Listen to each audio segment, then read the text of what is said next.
Jeremías 25, versículo 15.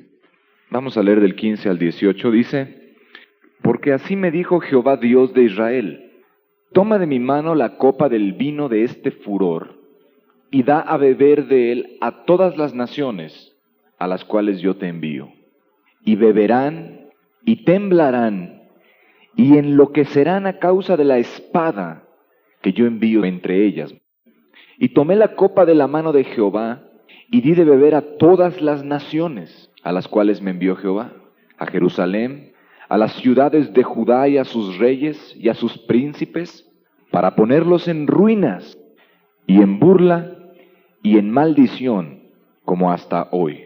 Después el versículo 27, les dirás pues: así ha dicho Jehová de los ejércitos, Dios de Israel: bebed y embriagaos, y vomitad y caed, y no os levantéis a causa de la espada que yo envío entre vosotros. Y si no quieren tomar la copa de tu mano para beber, les dirás tú: así ha dicho Jehová de los ejércitos: tenéis que beber. Profundo el significado simbólico de lo que nos está hablando aquí el profeta Jeremías. En la antigua historia había un significado muy importante en las copas. Era un significado doble. El comer con alguien era visto como un gran honor. Si tú invitabas a alguien a comer, era porque lo querías honrar mucho. Y el no invitar a alguien a comer era una gran ofensa. Porque tú sabes que a la hora de estar en la mesa se comparten pues muchas cosas. No solo se come, sino se convive. Se comparte el alma, se habla, se platica, se intima inclusive. Pero la copa no solamente era símbolo de amistad, como acabamos de ver en Jeremías 25. A veces la copa tenía otro simbolismo. Tenía el simbolismo, especialmente entre los reyes, de darle la copa llena de veneno a aquel que era su enemigo. Tú habrás visto quizás alguna referencia histórica que a veces se mataba en el antiguo Oriente a personas dándoles una copa de vino en donde se había metido un poco de veneno. Y a veces los reyes, cuando tenían un enemigo, lo invitaban a comer. Y ahí en la copa de vino, que se veía muy bueno, habían puesto un veneno terrible, quizás la cicuta, en el tiempo de Roma así lo hacían. Y entonces el otro veía ese vino y decía: todo está bien, y a la hora que lo bebía caía al piso con grandes dolores y empezaba a vomitar, como vimos aquí en el versículo 27, y caía y ya no se podía levantar nunca. Dice: bebed y embriagaos y vomitad y caed, y no os levantéis. Entonces la copa tiene un doble significado. Los reyes, cuando querían honrar a alguien, le daban la copa de su amistad, un buen vino para beber. Y los reyes, cuando querían matar a algún traidor y descargar su ira en contra de él, le acercaban la otra copa, la copa llena de veneno mortal, para que ahí mismo cayera y se muriera delante de ellos. ¿Y qué es lo que vemos aquí en Jeremías 25? Cómo Dios trata a la humanidad, 25:15. Porque así me dijo Jehová Dios de Israel: toma de mi mano la copa del vino de este furor, y da a beber de él a todas las naciones a las cuales yo te envío. Y beberán y temblarán y enloquecerán a causa de la espada que yo envío entre ellas. Ok, obviamente Dios no le va a dar de beber vino a las naciones, no se refiere a eso. Esto es simbólico, es figurativo. A lo que se refiere es las naciones, la gente impía, los inicuos, los que han hecho el mal. Así los trata el Rey de Reyes y Señor de Señores. Les acerca no la copa de su amistad, sino la copa que simboliza la ira del rey. Y por eso dijo: aquí va a venir guerra, dice, espada entre ellas. Y van a beber hasta el fondo esa copa. Esta es la forma en que Dios trata a sus enemigos. Y ponte a pensar qué terrible debe haber sido ese cuadro de la historia del ejemplo que te acabo de dar. Cuando se acercaba el enemigo del rey con su hipocresía, traidor, a la mesa, quizás ya sentía que estaba mal su vida, y de pronto decía: no estará el veneno, toma, la tienes que beber. Y de pronto empezaba a beber ese vino y empezaba a sentir el amargo sabor del veneno bajando por su garganta, y de pronto los dolores espantosos, caía al piso, se empezaba a revolcar, a vomitar, embriagado, y finalmente expiraba ahí delante de los reyes, porque se había atrevido a rebelarse contra el rey, se había atrevido a traicionarlo. y se había convertido en su enemigo. Y el rey en su indignación le daba esa copa que simboliza su ira, su justa ira. Y ahora aquí vemos cómo Jeremías hizo lo mismo simbólicamente y empezó a ver tremendas cosas entre las naciones. Ya no bebiendo, digo otra vez, vino físico, sino empezó la espada y la muerte a llegar ahí. Y eso simbolizado y tipificado como la copa. Tenéis que beber, les dijo. Y empezó a llegar la ira a las naciones. Así es como el rey trata a sus enemigos. Y vemos hasta el día de hoy que esto se cumple. Naciones como Bosnia, allá en la Europa oriental, se están haciendo pedazos. Y es la copa de la ira de Dios. Dice la palabra aquí adelante, en el versículo 32, así ha dicho Jehová de los ejércitos, he aquí que el mal irá de nación en nación, y grande tempestad se levantará de los fines de la tierra. Y yacerán los muertos de Jehová en aquel día desde un extremo de la tierra hasta el otro. Versículo 31, llegará el estruendo hasta el fin de la tierra, porque Jehová tiene juicio contra las naciones. Él es el juez de toda carne, entregará a los impíos a espada, dice Jehová. Y así vemos también que no solo en los países en donde hay guerra ahorita, están bebiendo la copa de la ira de Dios, su justa indignación por ser traidores contra Él, sino aquí mismo en nuestra ciudad, la gente está bebiendo la copa de la ira también. Ya dije, no es literal, es simbólico, pero así Dios está literalmente matando, haciendo pedazos a sus enemigos. Platicaba esta tarde por teléfono con un amigo mío de hace mucho tiempo. Tenía yo mucho de no hablar con él. Y me dijo, ¿sabes? Acaban de matar a fulano. Yo lo conocía. Lo ahorcaron, lo estrangularon. Una muerte horrible. ¿Y qué puedo yo pensar? Sino que ese hombre, porque era un hombre terrible, muy agresivo, bebió de la copa de la ira de Dios. Como golpeó a muchos, como quizás picó a muchos, como dicen vulgarmente, así también a él, por un lío de faldas y andar de adúltero al parecer, lo estrangularon y lo amarraron en su propia camioneta, en una muerte horrorosa, y lo fueron a poner exactamente en la misma camioneta, enfrente de la casa de la mujer con que andaba. Como que un cuadro horrible. ¿Una bendición de los cielos? No, fue la ira de Dios. Qué terrible es beber de la copa de la ira de Dios. Una vez que el rey le pone la muerte delante de una persona, se la tiene que beber toda y Dios acaba con él. Así como los reyes de la antigüedad, le daban a su enemigo la copa del veneno. Así está haciendo Dios hoy en día. Dice, todas las naciones, Dios tiene juicio contra las naciones. Entregará a los impíos a espada.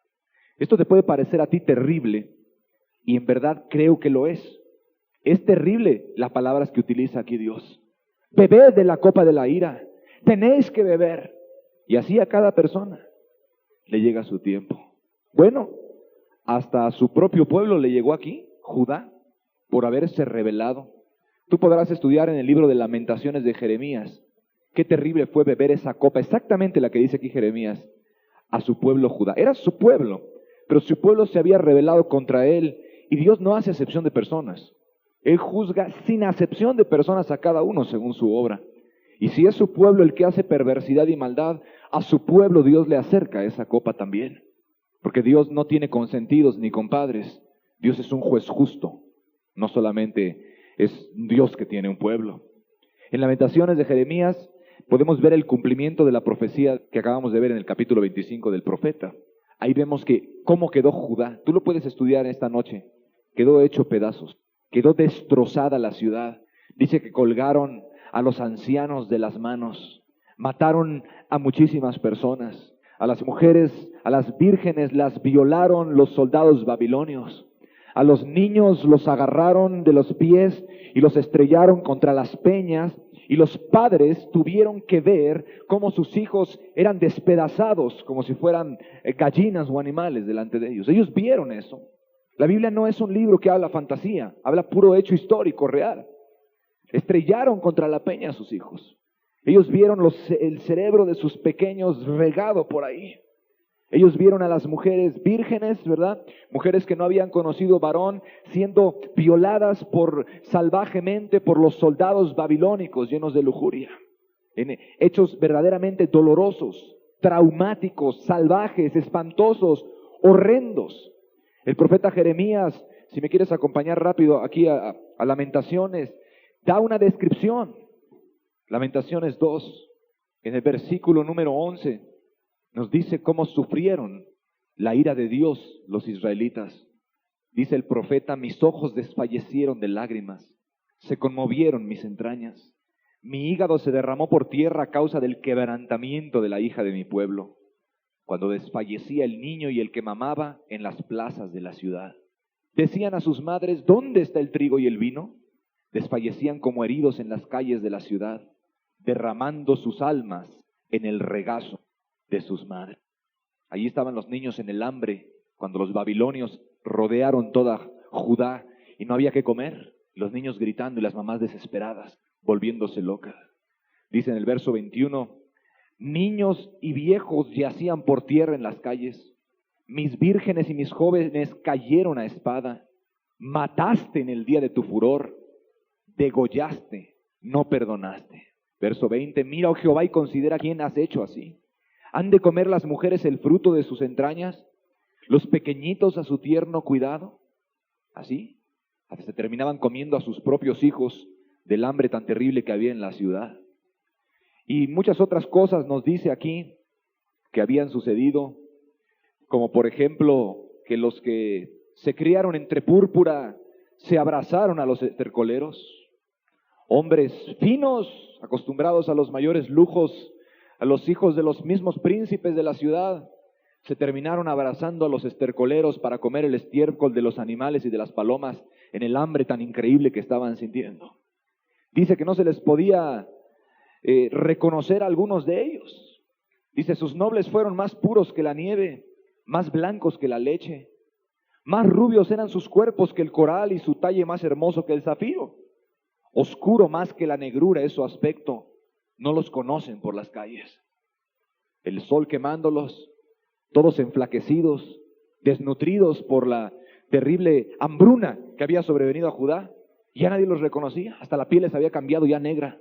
Dice en el capítulo 4, en el versículo 8, su piel está pegada a sus huesos, seca como un palo. Más dichosos fueron los muertos a espada que los muertos por el hambre.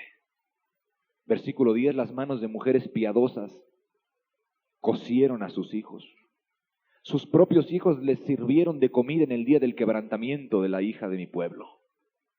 Cumplió Jehová su enojo, derramó el ardor de su ira. Ahí está la copa de la ira. Y ellos empezaron a saber lo que era beberse la ira de Dios y tuvieron que experimentar hasta el fondo esa copa. Hasta el fondo la apuraréis, dice la palabra, porque se habían rebelado por su pecado. Todo lo que tú veas en Lamentaciones es una manifestación de la justa indignación, porque ellos se habían vuelto idólatras. Cuadro de horror, sí es cierto. Cuadro espantoso, que a veces uno se pregunta, ¿y por qué viene en la Biblia semejantes cosas que nos hacen pensar cosas tan horribles? La ira de Jehová los apartó, no los mirará más. Y así terminó Jerusalén quemada. ¿Sabes? No es una fantasía, es un hecho histórico. Ellos supieron lo que era ver a sus hijos degollados. Los 5 litros de sangre que hay en el cuerpo humano corriendo así por la tierra. Y sus enemigos ahí riéndose y burlándose de ellos. Dios los entregó a sus enemigos porque era la ira de Dios por haberse rebelado. ¿Has meditado tú en la ira de Dios? ¿Has pensado cuán tremendo es que Dios de pronto se indigne contra una criatura como tú o como yo? ¿O contra una iglesia? ¿O contra un pueblo? ¿Has pensado cuán justa es la ira de Dios? Porque tú te vas a dar cuenta si estudias luego Jeremías, qué pecados ellos tenían. Eran adúlteros, eran asesinos, eran chismosos, eran mentirosos, eran bien idólatras, egoístas, rechazaban la verdad. O sea, eran muy pecadores. Y Dios estuvo con ellos tratando un tiempo. Pero finalmente ellos no quisieron volverse. Y entonces dijo, aquí está mi copa. Y entonces vinieron los horrores de la espada de Dios y cosas espeluznantes les acontecieron. Pero era justa la ira de Dios. ¿Qué tan indignado no habrá estado Dios? ¿Qué tan grande no será su ira? Como dice el Salmo, Señor, ¿quién te conoce según tú debes ser temido? Tu ira tan grande, según tú debes ser temido. Porque tan grande como es Dios, así tan grande es también su indignación. Y Dios es eterno. Y así como majestuoso es Dios, así también increíblemente majestuosa es su ira. Se levantó y despedazó. Y hoy en día también sigue haciendo lo mismo, lo leímos en Jeremías. Él tiene pleito y juicio contra las naciones. Y las naciones están compuestas de personas, de seres humanos. Y cuando la ira de Dios se enciende, es cosa de veras espantosa. Hay de aquel que cae en eso. Sin embargo, preguntamos nosotros, ¿somos acaso mejores que aquellos de Judá? Nuestra vida pasada fue una vida de mucha piedad antes de conocer al Señor.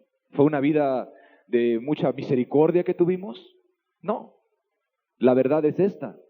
Cada uno de los que estamos aquí presentes merecemos la ira de Dios por nuestras malas acciones. ¿Acaso somos mejores que aquellos idólatras si no anduvimos en idolatrías? ¿O no hubo algunos que anduvieron aquí en adulterio, o en homicidio, o en mentira, o en fraude, o en robo? Todo lo que viene ahí en el libro de Jeremías. En una ocasión a Jesús le preguntaron y le dijeron, fíjate de unos que murieron, ahí en Lucas 13, los mató Pilatos un día de fiesta judía y los mezcló su sangre con sus sacrificios de ellos. Y Jesús dijo, ¿pensáis que porque eran más pecadores que todos los de Jerusalén les pasó eso? No. Antes, si no os arrepentís, todos pereceréis. Igualmente les dijo el Señor. Y después les dijo, o aquellos 18 sobre los cuales cayó la torre de Siloé. Digo, había sucedido una tragedia y una torre cayó y mató 18 personas. Y todos los de Jerusalén dijeron, pues que eran muy pecadores. No, les dijo Jesús, a todos pereceréis si no os arrepentís igualmente. Todos sois culpables, les dijo. O sea, cada uno de los seres humanos, en otras palabras, merecemos la ira de Dios. Qué terrible lo que te acabo de platicar de Lamentaciones. Tú lo puedes leer en tu casa en la noche. Pero fíjate, y eso no fue todo. Después de que violaron a las vírgenes en Sión, después de que mataron a sus niños delante de ellas y les azotaron las cabezas contra piedras y se vació el cerebro, después de que empezaron a hacer escarnio de los viejos, después de que comieron hasta estiércol y otras cocieron a sus propios hijos con todo el dolor de su corazón y en el hambre de locura, enloqueciendo ya, después se fueron al infierno. O sea, no creas que ahí paró la ira de Dios. Esa fue su ira aquí. Pero después de eso, esas almas no creas que se fueron al cielo. O se fueron al mismo infierno. Allí, a donde van a pasar y están ahorita ahí en la eternidad. Qué tremendo el Salmo. ¿Cómo debes tú ser temido, oh Dios? ¿Quién conoce tu indignación según debes ser temido? Beber de la copa del aire de Dios no es cualquier cosa. Pero esta raza se sigue rebelando contra Dios todos los días. Y aquí tenemos terribles cosas que acontecen todos los días en la ciudad, que es un poquito apenas de la ira de Dios, la cual después sigue por toda la eternidad manifestándose. Vamos al libro de Juan, capítulo 18. Tú quizás te preguntes, bueno, ¿y por qué no ha venido sobre de mí la ira? Quizás comenzó a venir en un momento de tu vida. Y tú preguntas, bueno, ¿y por qué se detuvo? ¿Por qué ahora tengo paz? ¿Por qué ahora tengo amor? ¿Por qué ahora tengo una esperanza de un cielo? ¿Cómo está eso? Vamos al libro de Juan 18. Juan 18, versículo número 11. Estamos aquí viendo a Jesús en la noche en que fue entregado por Judas, antes de que lo crucificaran. Jesús entonces dijo a Pedro, versículo 11, mete tu espada en la vaina, la copa que el Padre me ha dado, ¿no la he de beber? Todos nos acordamos de esta escena. Allí en el huerto de Getsemaní, cuando van a apresar a Jesús, Pedro se molesta, saca una espada y le trata de cortar la cabeza al siervo del sumo sacerdote que venía a atrapar a Jesús. No creas que le quiso cortar la oreja. La oreja se la cortó porque no le alcanzó a dar bien el espadazo y nada más le dio aquí. Porque Pedro tiró a matar el espadazo. Pero Jesús se molesta con Pedro, porque era la noche en que él iba a ser apresado y después iba a ir a la cruz Jesús. Y le dice, Pedro, mete tu espada en la vaina. La copa que el Padre me ha dado, ¿no la he de beber? ¿Qué copa es la que Jesús iba a beber en ese momento? La copa que acabamos de ver en Jeremías. La copa de la ira de Dios, de la ira del Padre, de su indignación contra todos los pecadores. Y Jesús sabía que él, aunque era justo e inocente y nunca había hecho malo, era necesario beber esa copa, o sea, sufrir ese terrible castigo divino a favor de ti y de ti y de mí y de todas las personas. Y dijo, la copa que el Padre me ha dado, no la he de beber. E inmediatamente después del versículo 11, del 12 en adelante, Jesús empieza a beber esa copa. La ira del Padre empieza a caer sobre de Jesús, el inocente. En el versículo 12, aprenden a Jesús y lo amarran como un delincuente. Y después, en los versículos siguientes, vemos que le hacen un juicio injusto. Empieza a sufrir Jesús, sentimental, emocionalmente. Y después de eso, lo llevan ante Pilato. Y empiezan a traicionarlo a Jesús, sus discípulos y sus amigos, y no lo quieren ya ni conocer. Y Jesús se encuentra solo y empieza a experimentar sufrimientos que no tenía por qué experimentar.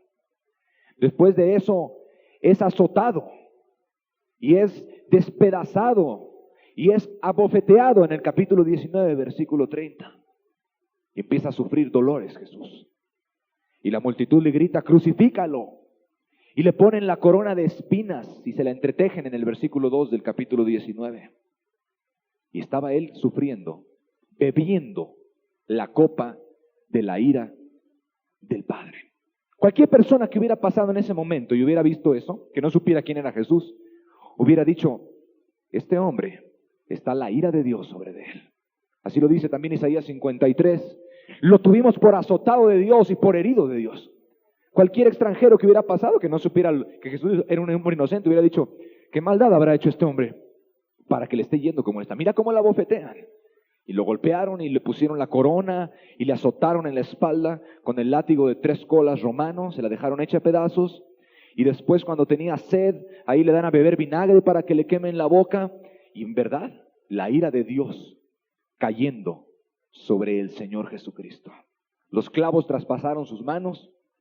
Los clavos destruyeron los huesos de la parte anterior de sus pies, del empeine, y él experimentó y después fue clavado, avergonzado, levantado en alto, y después de eso inclusive le atravesaron un costado, etcétera, ya una vez muerto. El hombre estaba sufriendo la ira de Dios, y no había para él una gota de misericordia. Era el cáliz puro de la ira del Padre. La copa que el Padre me ha dado, ¿no la he de beber?, preguntó. ¿Por qué la tenía que beber?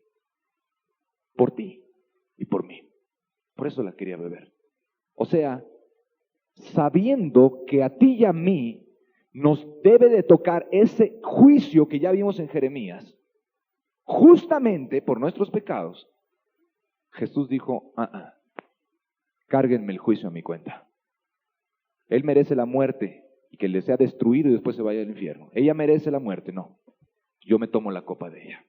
Padre, descarga tu juicio sobre de mí. Y Jesús queda colgado en esa cruz, levantado ahí, y finalmente expresa las palabras, consumado es. O sea, se bebe toda la ira de Dios ahí mismo. Las personas podían pasar ahí, se burlaron de Jesús, no había para él misericordia, una gota de misericordia no hubo para él. A cualquier preso le dan un poco de agua, etcétera. No, a él no, le dieron vinagre para que se le quemara la boca. Y cuando estaba colgado en la cruz, con esos dolores increíbles, traspasándolo, se burlaba de él. Bájate de ahí, hijo de Dios. Burlas, escarnios, como el peor de los delincuentes, como el hombre más odiado y más aborrecido. Él se bebió toda la copa y se la bebió hasta el fondo. Toda la ira fue descargada sobre él, todo el juicio. Y Jesús hizo eso, que te quede muy claro, por ti. Él dijo, nadie me quita mi vida, yo la pongo de mí mismo, voluntariamente. Yo no estaba obligado, yo quiero poner. Y eso lo hizo a favor de ti, de ti, de ti, de ti, y de todos y cada uno de los que estamos aquí, en particular. ¿Para qué? para que tú no tengas que gustar en un día el horripilante juicio del infierno y de la ira de Dios que te mereces por todas tus acciones pasadas. ¿Cuántos pueden ver en esto el amor de Dios? Ya vimos cuán grande es su ira, qué terrible es su indignación y cómo Él debe ser temido. Y también que es muy justa, es espantoso. Y ahora vemos cómo Él, Jesús mismo, dice, no, cárguenme la cuenta a mí. Por eso sufrió todo eso Cristo, a favor tuyo, para que ahora de aquí en adelante, Él es tu sustituto, Él ya sufrió la muerte, la gustó por ti, y tú cuando mueras no tengas que ir a ese infierno espantoso del cual nos hablan las Sagradas Escrituras. Pero vamos a ver aquí en Lucas 22 que Jesús no solamente se tomó la copa de la ira de Dios, por decirlo así, para que nosotros no nos la tuviéramos que tomar, sino aquí en Lucas 22 Él hace algo más. ¿Sabes que si Jesús no hubiera venido, tendrías que gustar la copa de la ira de que habla Jeremías? Toda, hasta el fondo. La tendrías que beber tarde o temprano. Y en el infierno mismo. Lucas 22, 20. Vamos a ver cómo Jesús nos ama mucho. Y no solo hizo eso, no solo experimenta la ira, sino que también habla de la otra copa. En Lucas 22, versículo 20, dice, de igual manera, después que hubo cenado, tomó la copa diciendo, esta copa es el nuevo pacto en mi sangre que por vosotros se derrama. Cuando estaba Jesús en la cena del Señor con sus discípulos, tú te acuerdas que partió pan y también pasó una copa entre todos. O sea, era una mesa. Y ahí pues era una mesa donde estaban puros amigos. Y era un gran honor, la verdad, estar con el Señor Jesucristo en esa mesa. Estaba Pedro, estaba Juan, estaban sus discípulos nada más. No estaban los fariseos, no estaban sus enemigos ahí que lo iban a matar pronto, no, estaban nada más sus puros amigos.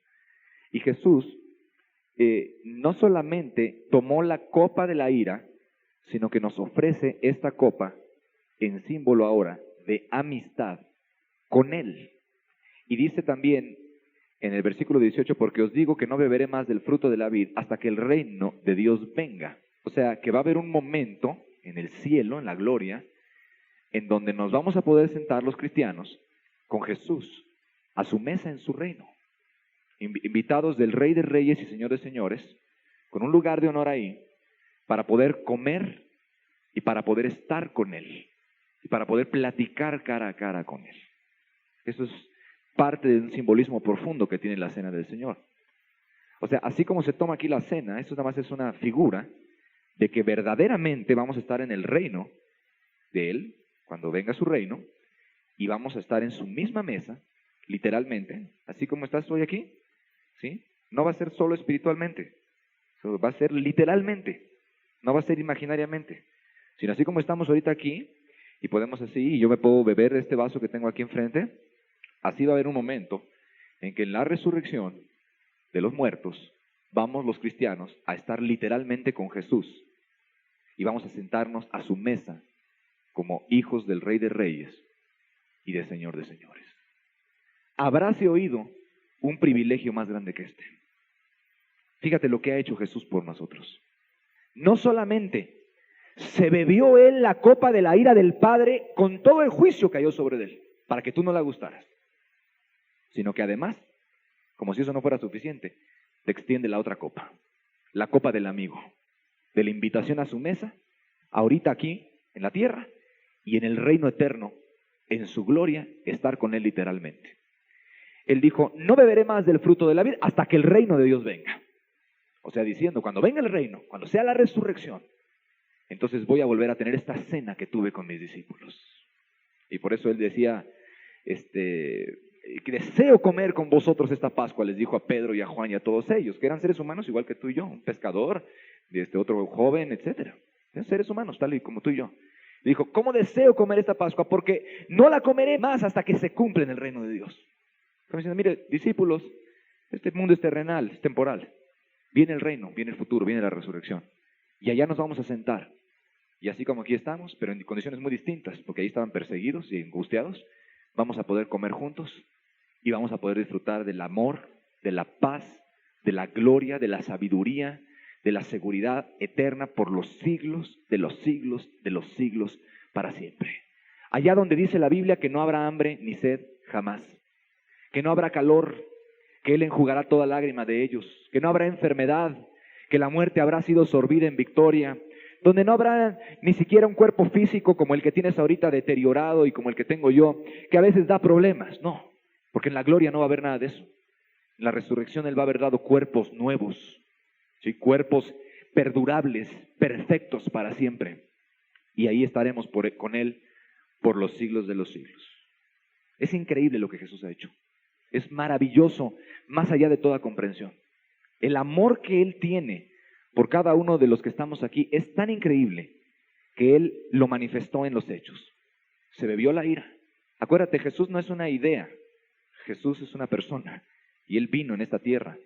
Y la historia lo registra, lo vimos en el estudio de la Biblia. Es un personaje real, histórico. Y aquí estuvo y murió en esa cruz realmente. ¿Ve? Gustó esa muerte realmente, no imaginariamente. Para que realmente escapemos nosotros de la ira de Dios, no imaginariamente tampoco. Y no solo eso, sino que prometió, y no es mentiroso, que después en la resurrección estaremos en la mesa con Él para siempre. Y ahora nos ha hecho sus amigos en vez de sus enemigos. Y podemos participar de la cena del Señor. Vamos a cerrar nuestros ojos. La copa que el Padre me ha dado, ¿no la he de beber? Pedro, ¿por qué me quieres impedir ir a la cruz? ¿Que no te das cuenta que si no voy a la cruz y muero y sufro por ellos, ellos van a tener que pagar? ¿Y van a tener que beber cada uno esa copa de ira? ¿Por andar siendo pecadores? No me impidas, Pedro. Para eso he venido. Por eso estaba angustiado el maestro en Getsemaní. Y tenía que beber la copa, experimentar el furor de un Dios santo, el justo castigo que merece el pecador, aunque él no había pecado. Tu sustituto. Como si mañana te condenaran a ti a la horca o a la silla eléctrica por tus delitos y llegara una persona y dijera, aplíquenme a mí la pena y a ella déjenla libre. Sé que se la merece, pero aplíquenmela a mí, porque es demasiado terrible. Jesús gustó la muerte por nosotros, para que nosotros no vayamos al infierno. Y no solo eso, nos hace sentar a su mesa como amigos. Y nos dice que comeremos con Él en su mesa literalmente en el reino eterno. Grande es el amor de Jesús por todas las personas, tu sustituto personal. ¿No es verdad que es digno de adoración el Señor Jesús? Es digno de honra y de gloria y de alabanza. ¿Te puedes imaginar lo que hubiese sido si Jesús no hubiera venido? Si no hubiera decidido, ¿te pasaría como en Lamentaciones de Jeremías? ¿Te pasaría como les está pasando en Bosnia y después el infierno? Grandes maldiciones cayendo por haber transgredido la ley de tu Dios. Pero no, Jesús vino. Jesús nació, Jesús murió. Y dijo al final, consumado es. Él había pagado la deuda, o sea, la culpa tuya, lo que merecía que te cayera. Y además nos compró para ser sus amigos. No solo escapar del juicio, sino sentarnos a su mesa. Vamos a estar orando en nuestros lugares unos momentos, dándole gracias a Jesús, entendiendo estas cosas profundas por el Espíritu Santo.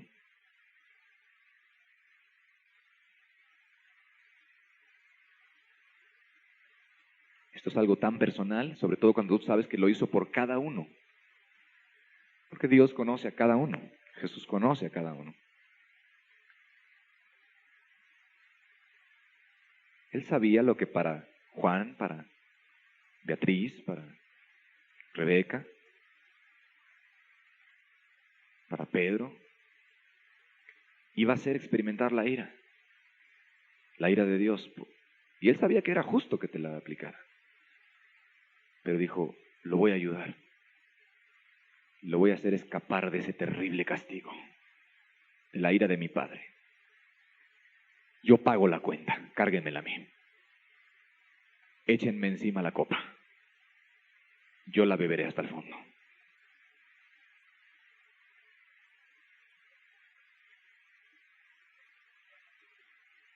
Y no solo eso, sino dice, siéntenlo en mi mesa.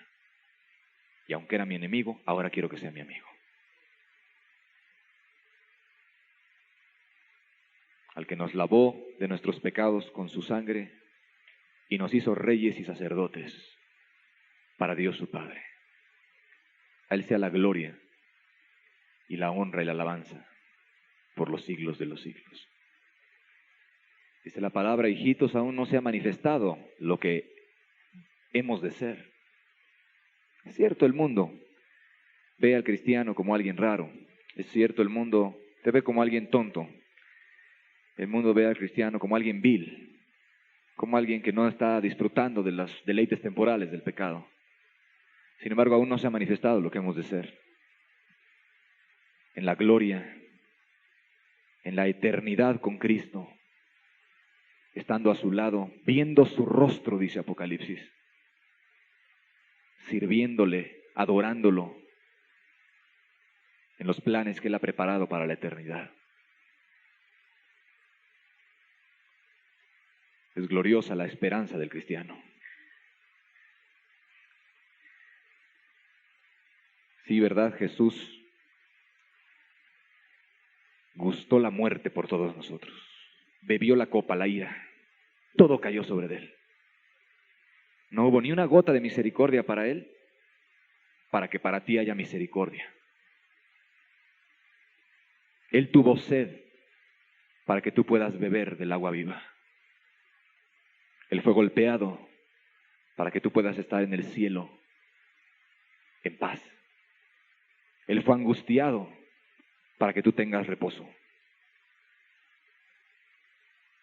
Molido fue por nuestros pecados y el castigo de nuestra paz fue sobre Él. ¿Cómo estamos agradecidos de que en verdad Jesús vino? De que en verdad decidió subir a esa cruz. A cualquier momento Él pudo haber pedido 12 legiones de ángeles y no lo hubieran tocado. Sin embargo, ahí estuvo, cada minuto, cada hora, el sol quemándole el rostro de frente, para que después el sol no brille ni te dé calor jamás en la eternidad. Es grande Dios. Por eso nosotros adoramos a Jesús y en memoria de Él tomamos la cena. Partimos ese pan para recordar que su cuerpo fue literalmente partido por nosotros. También bebemos esa copa para recordar que su sangre fue derramada por nosotros. ¿Y qué es lo que vemos? Vemos amor. Vemos ganas de ayudarnos. Vemos un amor increíble en eso. ¿Quién hará eso por ti? ¿Quién pagará? ¿Quién no paga ni una deuda de dinero a otro por ti? Ni un dedo ponen para que se los corten por ti. Pero Jesús puso la vida en esa cruz. Y al final dijo, consumado es. Bebió toda la copa, la apuró hasta el fondo del cáliz. Consumado es. Pagando nuestra deuda. Y no solo eso, sino que nos sienta a su mesa como amigos. Vamos a estar orando en nuestro lugar, dándole gracias.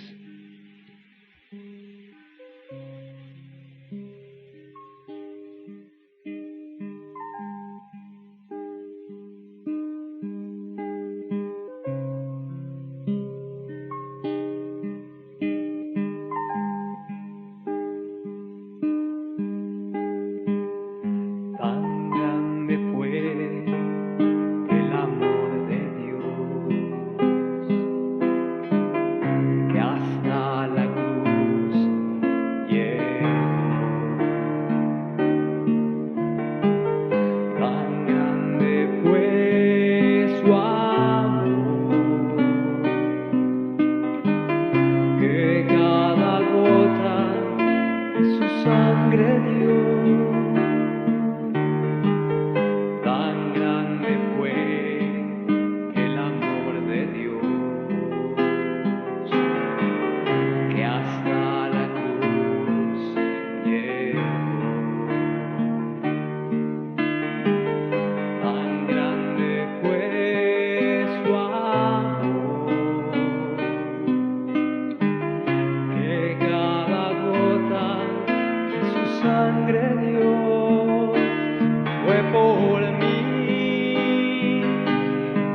por ti,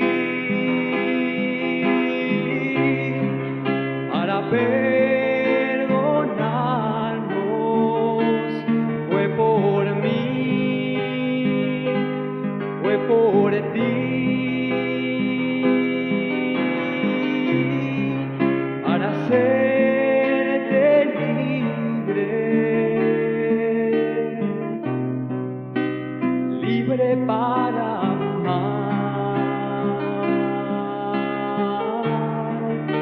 y para hacer el bien. Fue por ti, fue por ti, para perdonarnos, fue por mí, fue por ti,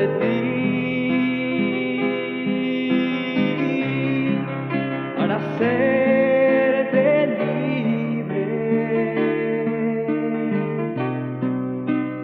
libre para amar y para hacer el bien.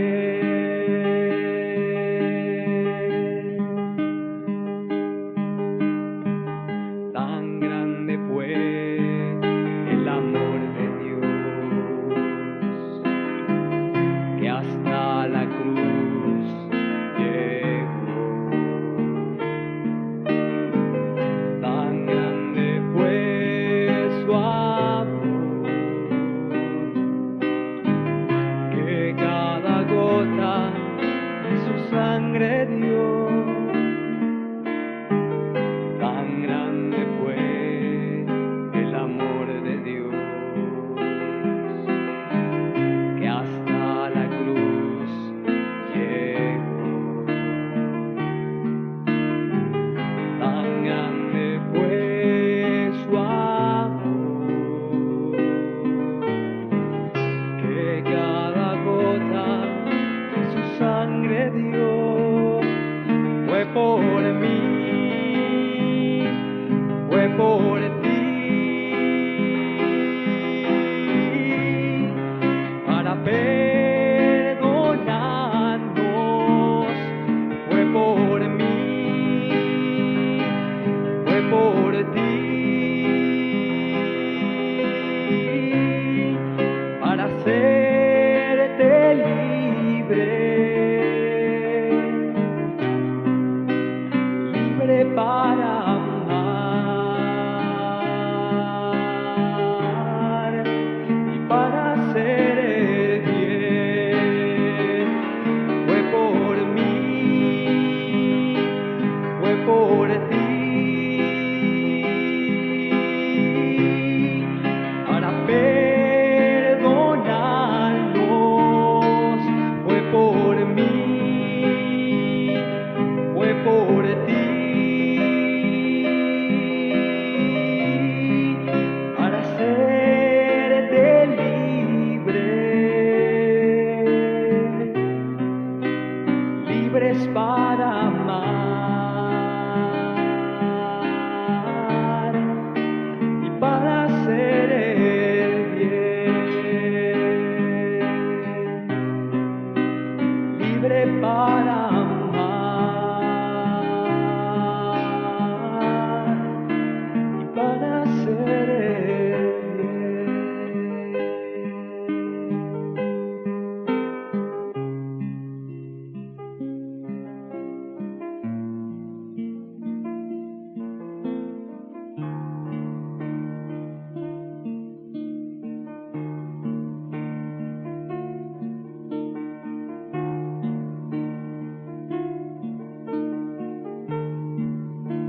Saliendo del pretorio, marcha una procesión con rumbo al Calvario, sufriendo va un varón, la cruz sobre su espalda, llagándole está, no puede caminar,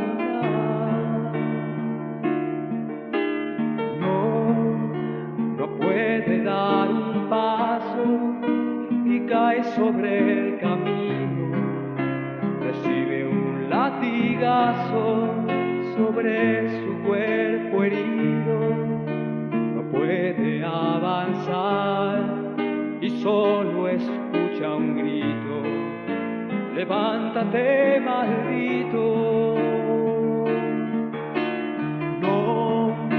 No puede ser maldito aquel que en su dolor exclama solo un grito: perdónalo, Señor. Se tengo de un amigo, se tengo de un amor, se tengo de un humano que tenga compasión, que acepte esta sangre que derramando estoy por su salvación. No puede dar un paso y cae sobre el camino, recibe un latigazo sobre su cuerpo herido, no puede avanzar y solo escucha un grito: levántate, maldito. No puede ser maldito aquel que en su dolor exclama solo un grito: perdónalo, Señor. Saliendo del pretorio marcha una procesión con rumbo al Calvario, sufriendo va un varón, la cruz sobre su espalda llagándole está, no puede caminar, no puede dar un paso y cae sobre el camino, recibe un latigazo sobre su cuerpo herido, no puede avanzar y solo escucha un grito: levántate, maldito. No puede ser maldito aquel que en su dolor exclama solo un grito: perdónalo, Señor. Se tengo de un amigo, se tengo de un amor, se tengo de un humano que tenga compasión, que acepte esta sangre que derramando estoy por su salvación. No puede dar un paso y cae sobre el camino, recibe un latigazo sobre su cuerpo herido, no puede avanzar y solo escucha un grito: levántate, maldito. No puede ser maldito aquel que en su dolor exclama solo un grito: perdónalo, Señor. No puede ser maldito aquel que en su dolor